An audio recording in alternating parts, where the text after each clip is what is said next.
علیمہ خان نے سہیل آفریدی کے نام ایک میسیج میں کہا کہ آپ پارلیمان کے ممبر ہیں، وزیر اعلیٰ ہیں اور کے پی کے کا جو پورا صوبہ ہے وہ آپ کے اختیار میں ہے۔ آپ پروٹیسٹ کریں، آپ احتجاج کریں، آپ باہر نکلیں، آپ دھرنا دیں، آپ جو مرضی کریں، لیکن آپ اب عمران خان کو رہا کروائیں۔ علیمہ خان نے ساتھ ہی ساتھ یہ کہا کہ اپروکسیمیٹلی 1000 دن ہونے والے ہیں عمران خان کو جیل میں، اور عمران خان کے ساتھ ہر گزرتے ہوئے دن کے ساتھ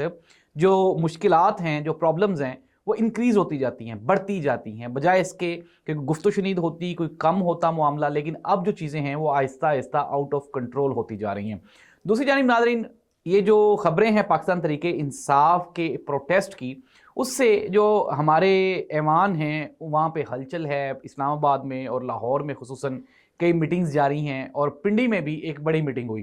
ناظرین، اب یہ جو میں آپ کو خبر بتانے والا ہوں، انتہائی اہم خبر، بہت بڑی خبر۔ پنڈی میں کچھ لوگوں کی میٹنگ ہوئی، انتہائی سینسیٹیو میٹنگ تھی، اور اس میں یہ ڈیسائیڈ کیا گیا کہ کسی بھی طرح سے یہ جو 8 فروری کا پروٹیسٹ ہے، احتجاج ہے، اس کو روکا جانا چاہیے۔ اگر یہ نہیں رکے گا تو پھر پروٹیسٹ کی ایک ہوا چل پڑے گی پاکستان میں، پھر اس کے بعد کبھی کوئی آئے گا، کبھی کوئی آئے گا، اور بالآخر یہ جو پروٹیسٹ ہے اس کا سلسلہ آہستہ آہستہ بڑھتا بڑھتا پورے پاکستان میں پھیل جائے گا۔